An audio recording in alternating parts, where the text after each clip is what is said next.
Man, the judge is treating Ms. Hilton like Brown. Listen to this.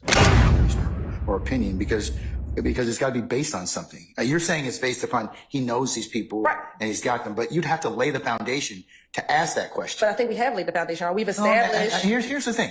I don't think you get covered because he says, I don't recall, or I don't remember. I think you still got it, as I mentioned to you yesterday. With all due respect, you still got it, since you haven't asked him about it yet. It wouldn't be proper to just play this. However, if you can lay the foundation based upon the argument you just told me, I'll certainly consider it at that point. Now, I'm going to mix it up in how I do it. I'm not going to let you hear everybody's argument and stuff like that. We'll see some interrogation videos, and then we will see some other stuff. But I got a hell of a theory that I think the majority of everybody is now going to adopt. And I'm not tripping, because it is what it is. Somebody was going to get to this idea, and I got to the idea. Let's run it. On how you asked Mr. Copeland those questions and his response. I'm not, like I told you, I'm not saying that it may not be, but not right now. All right. So I'm gonna exclude that for the time being for foundation, but in the arguments of Mr. Adams. And like I said, I'll come back to it if you remind me at the appropriate time, and we'll look at it. I agree with that. All right. Anybody else have any further discussion or argument about those particular time periods? All right. Hearing none. Sir, go on to the next one you've reached concurrence with. Yes, sir. The next one, if we drop down to page 500, line 15, page 500, line 23. In my notes, that is an excerpt that references Mr. Copeland referencing text messages with D and or Shannon in regards to killing or doing harm to him. And we agree that those lines should be redacted. One of that is as follows. In my read of it, Mr. Copeland is talking about Donovan Thomas or Nutt's murder based on what he heard, what he thinks, and his opinion on what happened. I'm perfectly content to let the court either read through the transcript, it's a number of pages, or listen to, look at and listen to Mr. Copeland's audio visual interview. My objection to that is that it contains items of hearsay. It infringes upon our ability to confront the witnesses who he says he's hearing that information from. It involves some speculation, and it also lacks foundation. What I mean by that is Mr. Copeland has been testifying on direct. We've not yet gotten to the point where he's going into any detail about what he knows, what he purportedly knows about Donovan Thomas's murder. So he hasn't yet testified that this is what I know happened, or this is what I heard happen, or this is what I saw or think happened. This person was involved, this person was in a car, and that's my example, but we haven't gotten into those details as of yet. In the excerpts that I've indicated, he does go into that detail. And he is talking about hearing information from Demikian, from other individuals, and he gives great detail about this person was driving. So, for example, if you look at page 488, Your Honor, down towards the bottom, line 22, the detective asked him, for example, so it was Yak driving, Shannon with the AK, Nard with a pistol, and Duop with a pistol. And going over onto the next page, Mr. Copeland says, nah, I don't think Duop had no pistol. So he's going into, and I'm sorry, if you go down a little bit more to line 6, where he says, yeah, I just know Yak. They said Yak was the driver.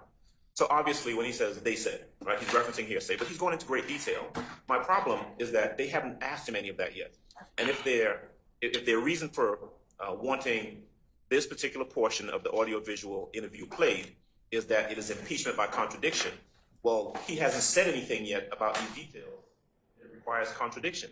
They haven't laid the foundation. This is kind of something you addressed on yesterday. Yes.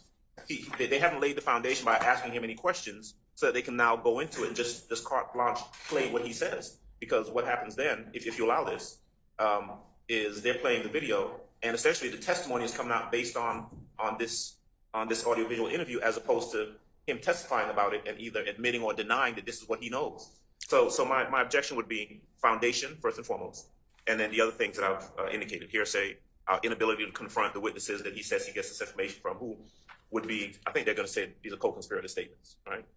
Demikian Garlington, for example, he's a co-defendant. We can't call him in cross-examine. And then finally, that some of his testimony, some of his statements here is speculation. So that's my objection. Okay. All right. Ms. Hilton? Yes, Your Honor.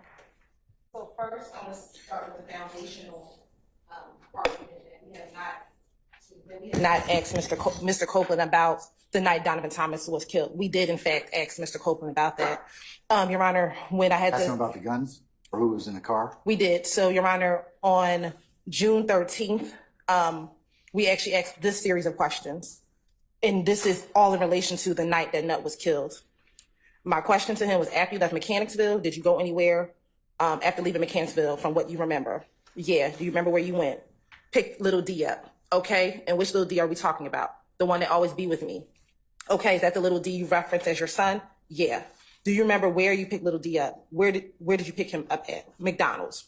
Where was the McDonald's? On Cleveland Avenue. And when you got to McDonald's on Cleveland Avenue, was there anyone else with little D? Just him and Shannon. Anybody else? Just him and Shannon.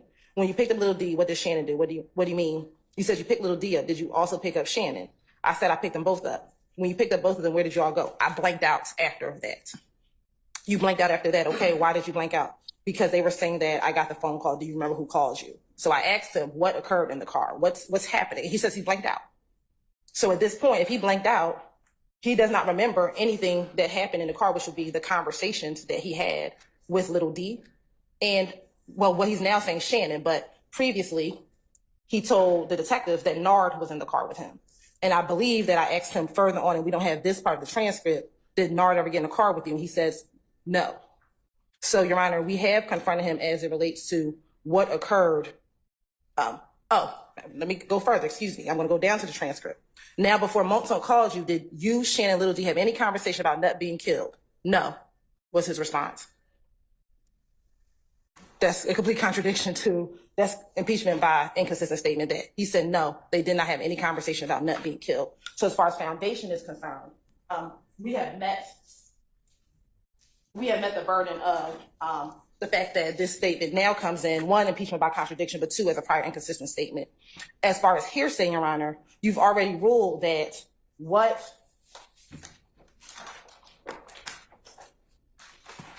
Demekian told Copeland in the car comes in as co-conspirator hearsay. The court has already made a ruling on that.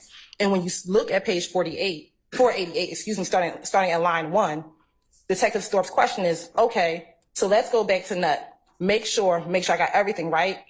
Demekian pretty much told you it was him, Shannon, Nard, Bentley. Copeland corrects him. Nah. It was Demekian and Thug, D and Thug and the girl. Supposed to went to Bentley's house. This is based upon what Demekian told him.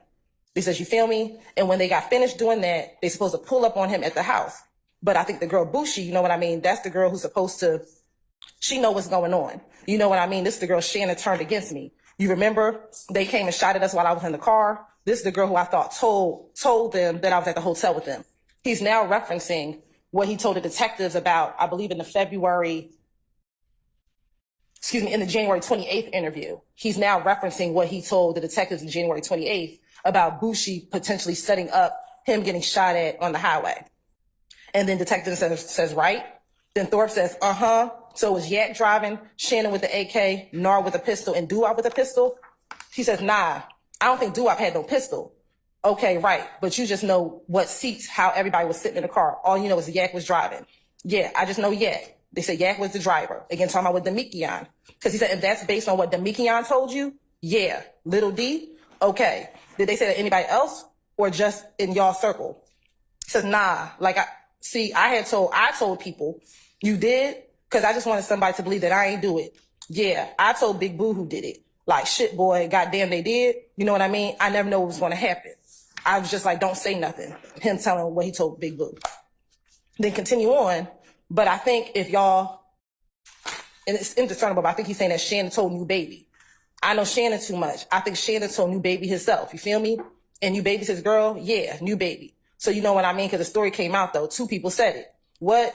That Shannon and them killed him. You feel me? Like Bentley's girlfriend is Nutt's sister. Yes, his baby mom is Nutt's sister. And you know what? You know what she told him? What? How could you be around him and he's supposed to kill my brother? And Bentley said, if you feel like he killed your brother, just let me know. One call and it's on. That's why me and Bentley fell out. You know what I mean? So again, he's offering that comment to say this is why him and Bentley fell out. Then he says, you know what I mean? Like, you don't let nobody tell you no shit like that. nigga, you know I ain't had nothing to do with that nigga getting killed. Detective Thorpe says, I'm gonna make a phone call. Detective Thorpe actually leaves the room. And then Kenneth Copeland continues to say, you feel me? So when I tell Bentley that, bro, you sitting around here telling this girl, if she want me dead, just say it. And they going, you know what I mean? So I believe you when you saying it. They would have killed me to get it off of him. And then he goes and say, I told Thug that. And Thug was like, nah, he's just trying to throw her off. You know what I mean? Hell no, I ain't going for it. So, Your Honor, the hearsay portion that defense counsel is claiming is hearsay is not. It is the co-conspirator statement of Demekion Garlington when he told Mr. Copeland what happened the night of the murder. And we have laid the foundation to introduce that because we've asked Mr. Copeland here in court, what did you all talk, or did you all talk about the murder when the three of you got in the car? And he says no. So this is a complete contradiction to that first assertion. So foundationally, it gets to come in as impeachment by a prior inconsistent statement. It is not hearsay because the court has already ruled that what Demekion told Mr. Copeland is a co-conspirator statement. And that really ends on page 489.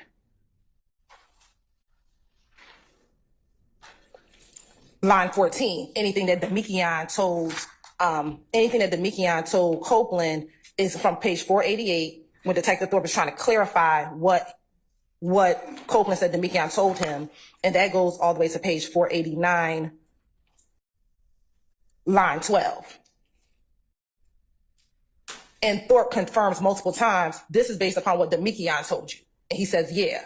So again, this is the co-conspirator hearsay. After line 14, that's when he begins on page 489, that goes into who Copeland told about it. So Copeland is now saying, I told Big Boo about it. And he told Big Boo not to say anything. Is that going from line 14, page 489 to the end, 491 to line 10? No, that's only from page 489, line 14 through page 489, line 24. Okay. Then when you flip onto page 490, this is Copeland telling the detectives that he thinks Shannon told New Baby.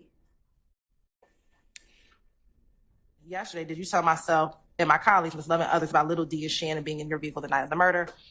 Yesterday, did you tell myself, Ms. Love, and a few of my other colleagues that Little D and Shannon were in the car with you the night of Donovan Thomas' murder?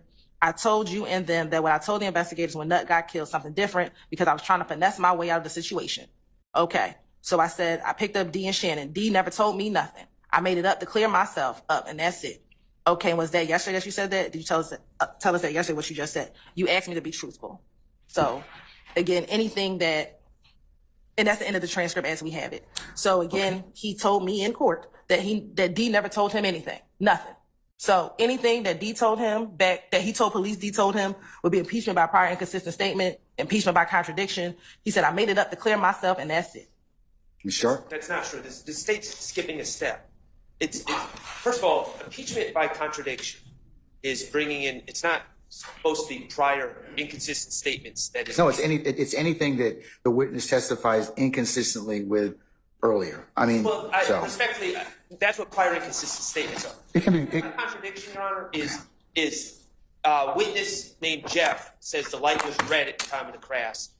You bring in witness Brian that says no, the light was actually green at the time of the crash. That's impeachment by contradiction. You bring in another witness to testify about how the first witness was incorrect or wrong or contradicting.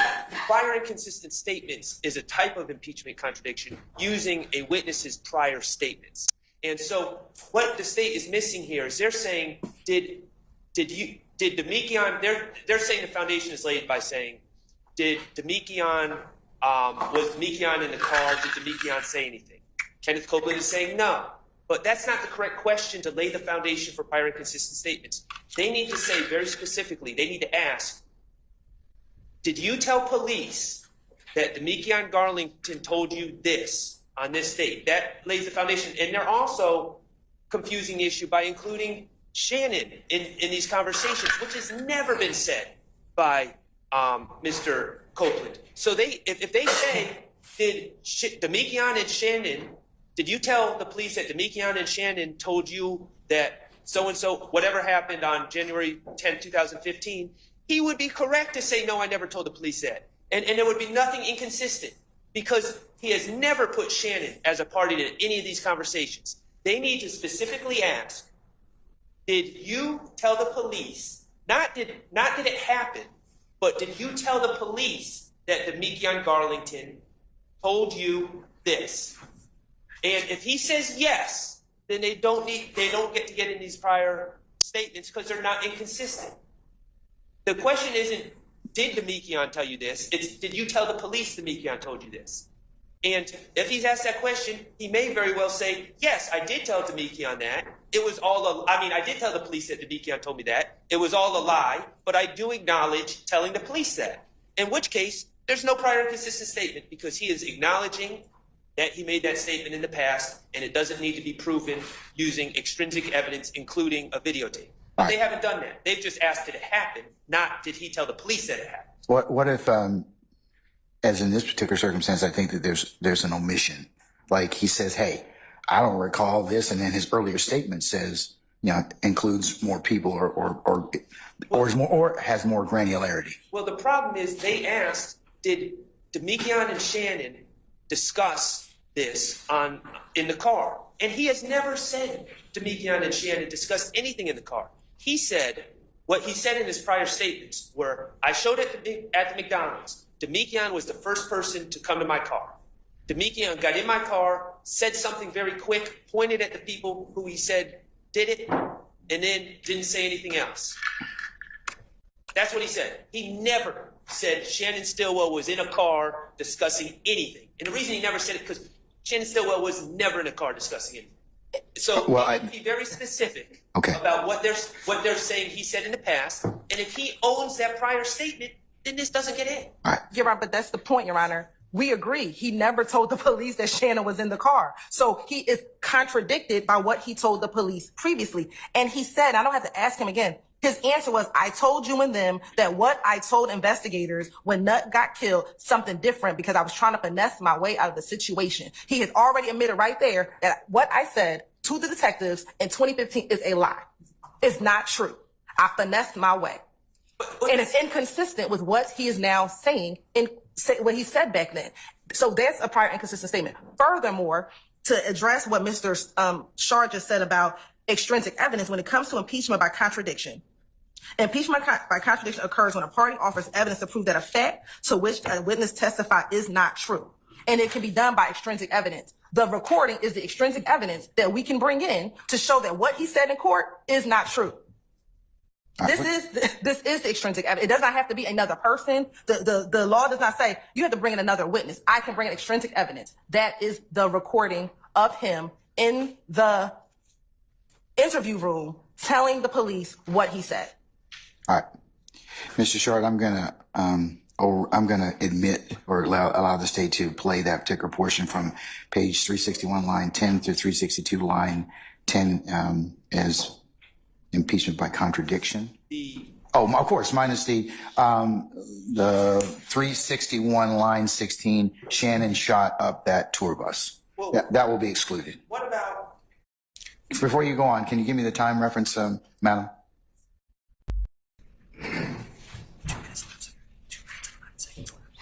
Okay. Look in your eyes.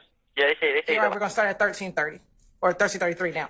The police let him jump on me. These niggas crazy, man. Man, whoever that's in the problem. Whoever in the jail, all that jumping. That's right there, man. What's right there, man? This shit here a drag, bro. Man, what the hell you talking about? I know. You already know I know what's happening. Some of y'all out there, I was already like, what the hell, what they talking about? Man, I'm talking about nobody. That's what I'm trying to tell you. Man, I won't stop right in front of these folks and look at these folks call that shit on the phone. Yeah. I made bet to call her. Like, call her, see what the fuck going on. Because of probation, that's just a little bullshit. But probation will try to hold you. Just because about their money or whatever, so I already know that. Like I just said, I would just gave him a lawyer, $3-4 man, $2,500. You know, he'll bring you. You have 1 minute left.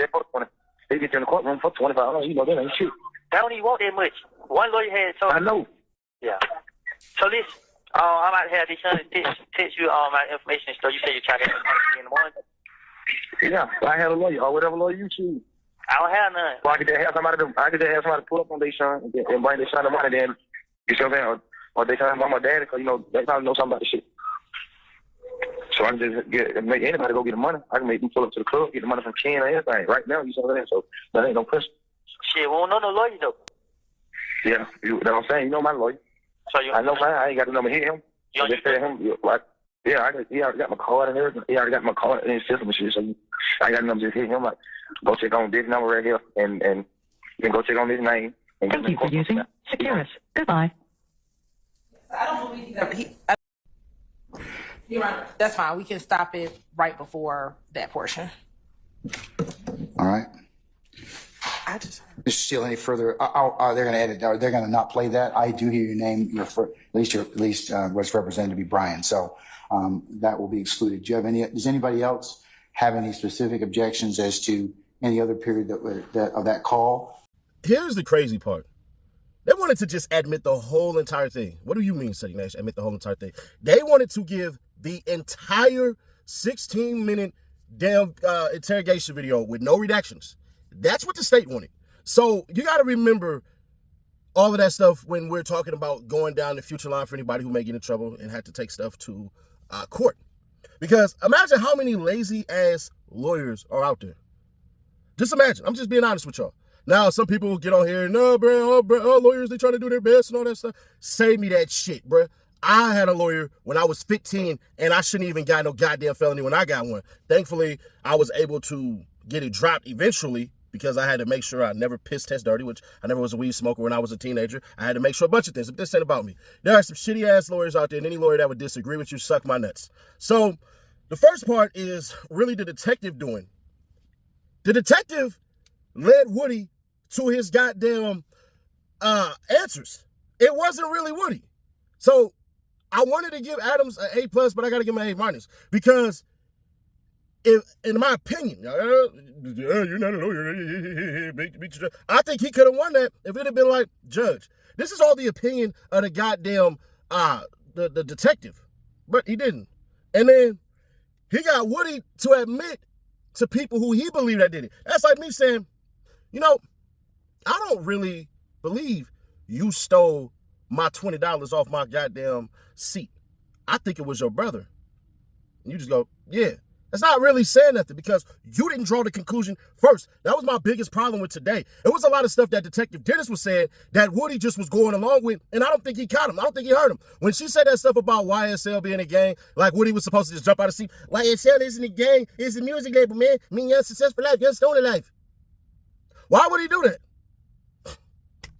So basically admitting that Detective Dennis admitting that thug people wanted Woody out the way, that ain't coercion right there. That ain't at least something to make you look and go, yeah, bro, that might be a little bad. We probably shouldn't be having that one added in right there. But you know what? I don't work for them, so it is what it is. And I'm gonna be honest with you. I'm gonna keep it authentic. I think that Woody is being able to set up everybody. Think about it this way, y'all. Just walk with me. Just walk with me. There is no proof that Woody did not kill Nut. None. All we got is Woody's word. If we go and we look at the Rico, he's the first one shooting guns. He's the first one popping off. He's the one who got his ass beat. He has the most reason to want to do all of this stuff. So there's that. It's a whole lot of convenient stuff going on. Woody learns that people are saying him and Moto slid on Nut and killed Nut.